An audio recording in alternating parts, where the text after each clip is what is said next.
Yo, I just finished watching, and just like that, the Sex and the City remake, or whatever they're calling it. And based off the reviews and everyone's comments, I expected it to be bad, but I didn't expect it to be this meh. Like, the original was in a different time. It was in the 90s. And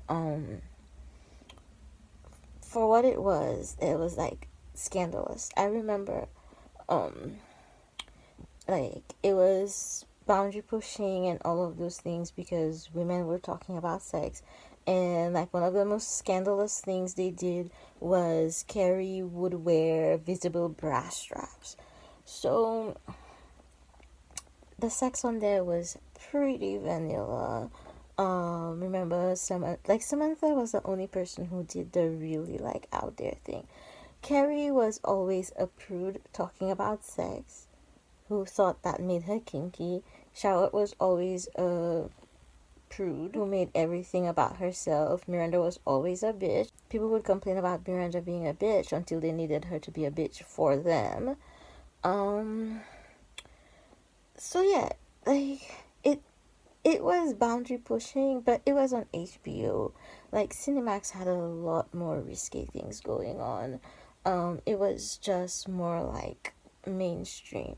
It was like 50 Shades of Grey. Like mainstream middle America was scandalized, but it wasn't that out there. But it was fresh, it was fresh, it was fun, and like a lot of us really just like to watch it for the fashion. If we really think about it, what we loved most about Sex and the City was the fashion, and all the gays loved it again because of the fashion.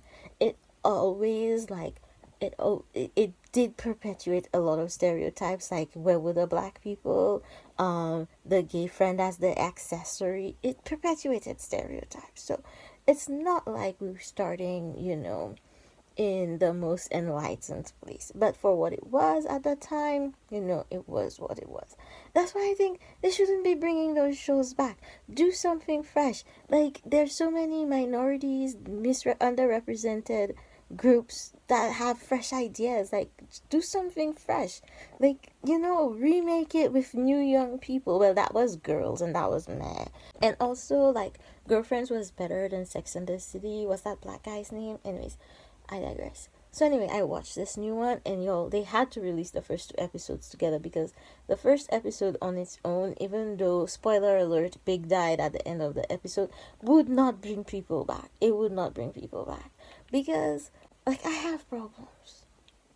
I have problems. And you know what? Part of the problem is that I accidentally watched the second episode first. But I feel as though if I had watched the first episode first, I would not watch the second episode because, like, and you know what? Being mad at Samantha for like being mad at Carrie for firing her, that's not new. That's not new. Samantha has always been cutthroat about her business. Like that's not new. Like it feels like they have the same writers. And what's her name? The Hispanic lady, the non-Hispanic person, non-binary person that was also, she was a lesbian with like long flowy hair in Grey's Anatomy, and then she was in Madam Secretary, and now she's in this. It just seems like they're trying too hard.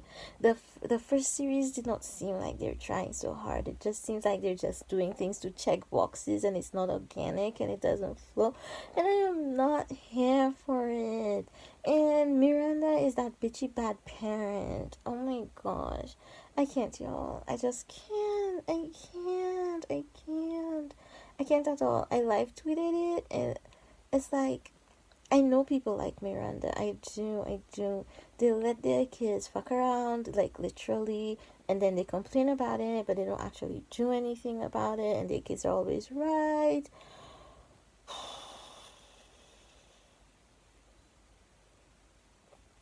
I don't know. I don't know, y'all. I don't know. I know. It's late and I want to sleep, but I have to say I was taken aback when that one guy called a black lady Black Charlotte, and they were just drinking wine at the kids' recital. Is that a thing? Do people do that? He called her Black Charlotte. He called her straight up Black Charlotte.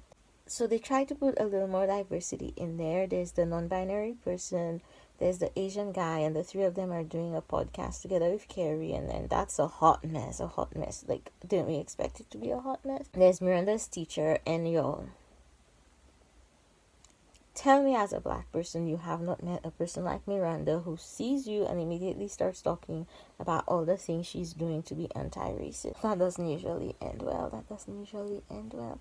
So anyway, diversity wise, there's the non-binary person, there's the Asian guy who does the podcast. Of course, Carrie's being a prude in the podcast because Carrie has always been a prude. Y'all remember how she used to agonize over that article? And how come Carrie still have an old apartment? Is she using it as an office? Anyway, I guess Mr. Big has money. They're so like uptight. They're so like rich bitch upper east side New York. But you know, I'm tired, y'all. So yes, diversity wise, I was on the diversity topic. So there's the black mommy that's Charlotte's friend, and I'm waiting to see if they show us more of her life, and they've started to show us more of the black professor's life. So I'm also waiting to see if they show us more, because like one of the ways you can judge films or shows diversity is whether or not the people who are there, whether or not the people, the diverse people, the people from the underrepresented groups are there as like accessories to the white person, or whether or not they actually fully develop their stories and show us them as being fully human. So we're going to see. And the aging thing, like they didn't really go so much into aging. I watched the second episode first, so I was really shocked to see Miranda looking that way. Like, Cynthia Nixon is 56. So either they lit Miranda and Carrie poorly in the beginning of the episode to show them being really sad because Big died, or they have really good makeup artists when they're going out and doing press. So they didn't really lean so heavily into the aging thing as I thought based on what people were saying. And they definitely looked a lot younger in the first episode as opposed to the second episode, which is fine because, you know, grief does age you. But for a show that used to show a lot of sex, if they're going to be talking about, like, in the interviews and stuff, they will be, like, normalizing aging and stuff.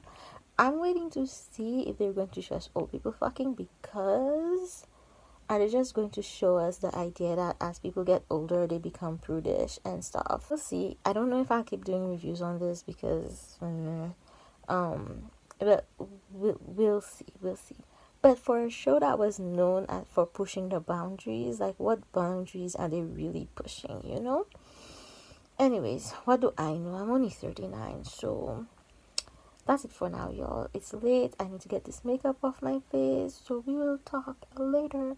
Bye. Don't forget, my book launch party is this Friday, 5 p.m. St. Lucia time, 4 p.m. New York time. See you then. Bye.